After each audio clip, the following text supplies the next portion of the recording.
د جګړو له میچنه وتلې د ننګرهار ولایت یوه داسې ولسوالي چې پوره 12 لسیزې اوسېدونکو د ژوند خواږه نه وڅکلي او هره شېبه به یې مرګونې اندېښنې ملې وې. خوږیاڼي د جلال آباد ښار په شاوخوا 40 کیلومترۍ کې پرته هغه ولسوالي ده چې پکې میش خلکو یې تېرې 2 لسیزې په درد پسې درد کتلې او د ژوند له لومړیو اسانتیاوو هم بې برخې ساتل شوي وو. په یاده ولسوالۍ کې ګڼې کورنۍ لا هم د خپلو هغو ګټیالیو په ویر راټولې دي چې شپنیو چاپو بمبار د وړاندو مزایلو ترې اخیستي دي. دا سیمه په پرله پسې ډول دومره ځپېدلې وه چې اوسېدونکو ته یې هېڅ نه دي پاتې. کورونه په کنډوالو بدل شوي وو او اکثریت هغه کسان چې د بوږنوونکو پیښو شهیدان پاتې شوي وایي د هغو شپو ورځو بدرنګې خاطرې لا هم روان ته ټکانونه ورکوي. نصیب ګل چې لا کوچنی و خو کاکا یې ورته د سترګو په وړاندې د بدرنګ وحشت له تیغه تېر شوی و. خپله کیسه په دې ډول کوي. چې کله راغله دلته یې زینه کېښود دیوال باندې او دلته زموږ زنانه و تیبار بس دلته زینه کېښوله بس غاږونه یې وکړه دولتي کسان راغلي دي او بس ونه خورېږي او بار راوځي. بس زما بابا هغه ورته وي زه معیوب یم هغه ته یې چې ونه خورېږي هغه ناست و بس هغه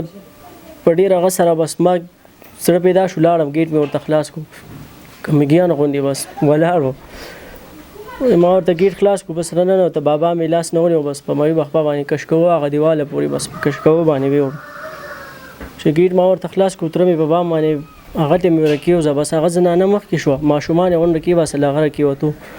رکېوتو کې بس هغه لږ سش شو بس یو ډزې په سر باندې ویشتو په خوله باندې ویشتی و بس هغه ټیم کې موږ نه دی لیدلی چې څه حال به هغه باندې تېر کړی او څه به یې نه تېر کړی. ډېر وحشتناکه شپه وه هغه باندې ته هغه شپه باندې چې زه یېرېدلی وم زه د شپې ما کور کې 2 میاشتې شپه نه ده کړې.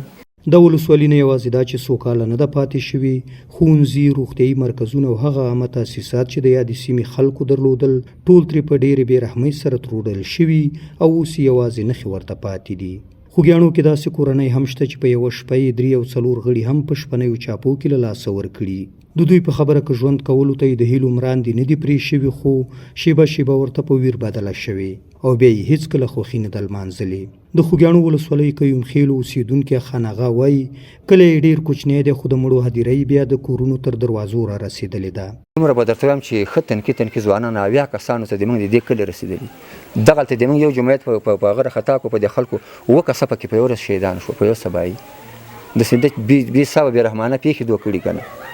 دو ډېر وحشت کړی دی ډېرې دا کلی ځورولی دی ټول مسلمانان یې ځورولي د سینې تاسو به ډېرې مرکې کړي نورو کلو کې هم ډېر شهیدان دي خو 80 کسان په دغه واړه کلي کې ګوره شهیدان شوي دي او داسې تنکي ځوانان چې په خدای دې موږ نه ځوانۍ هم ښې وي او ښه پوی خلک ولاړه شهیدان شو. د همدې ولسوالۍ د کوچیانو کلي اوسېدونکی شهزاده ګل بیا وایي تېرې 2 لسیزې ژوند ځکه د ژوند برخه نه ګڼي چې یوازې د کلیوالو جنازو ته یې اوږه ورکوله او ګڼ بې ګناه خلک په اوښلنو سترګو د مرمیو په سوري کې دفن کړي دي. د هغه په خبره د خوږیاڼو ولسوالۍ د ټولو سیمو خلک لا هم عادي ژوند ته نه دي راستانه شوي او له ګڼو کړاوونو سره لاس او ګرېوان دي. دوی له نړۍ د هغه څه غرامت غواړي چې پوره 10 کلونه یې په خوږیاڼو کې ترسره کړي دي. دا کله چې دی 40 کوره کلی دی خو 52 کسه شهیدان دي کړي دي دې کله 52 کسان شهیدان شوي دي او داسې ورځ ده چې 7 جنازې هم دې کلي کې موږ کړي دي 15 جنازې هم کړي دي 4 جنازې هم کړي دي او په دې ورځ باندې موږ د دې کور والا 3 جنازې وکړلې بس د شپې 8 بجې تیارې راغللې بس هغې هر سړی خپلو کورو ته شوله څوک دې وتو حل چا نه چې څو زه وباسم خو د شپې چې دې کور والا هلکانو خو چې وایي ما ویندا به موږ بله خوا کور و بس د غون کلی تباه شولو په دې شپه باندې د خپل کور خو څوک راوتلی نه شوله چې د شپې د 1 بجې شوله موږ یو ورځ ووتلو هغه بس ما ته وویل چې ودې نه ولې خو چې هغه راغلو هغه زڼ شولو بس هغې موږ هم پسې راووتو چې راووتلو دې منطقه کې ګډ اور اخیستی و یو چغال دغسې شپه د خدای بیا په افغانستان کې په چا نه ده وصل کوي. د یادې ولسوالۍ د خلکو په خبره چې د پلار نیکه مینې تر یو بریده بیرته رغولي او د ژوند کولو جوګه کړي دي خو د زړونو کورونه یې لا هم ویران پاتې دي او هېڅکله به ونه رغېږي. خو سره له دې ټولو دردونو بیا هم د خوږیاڼو ولسوالۍ ولسونه وروستیو 3 کلونو چې د اسلامي امارت په ځولۍ کې تېروي د سر او مال په خوندیتوب ډاډه کړي دي. ډېر خفه دي خلک ډېر خفه دي کړاو دي خفګان سره خلک مخ دي ډېر مخکې خوشحالۍ وختونه و خوشحالۍ وسه داسې کور په دې کلي کې نه شي دا کې 2 شهیدان نه دي شوي بس چا ته مو خوشحالي چې خپله شهید را په یاد کړي بس خوشحالي دې یاده وځي. مخکې به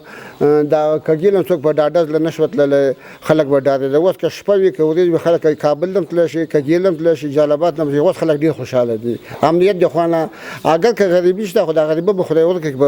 په وخت زمان سره الله خلک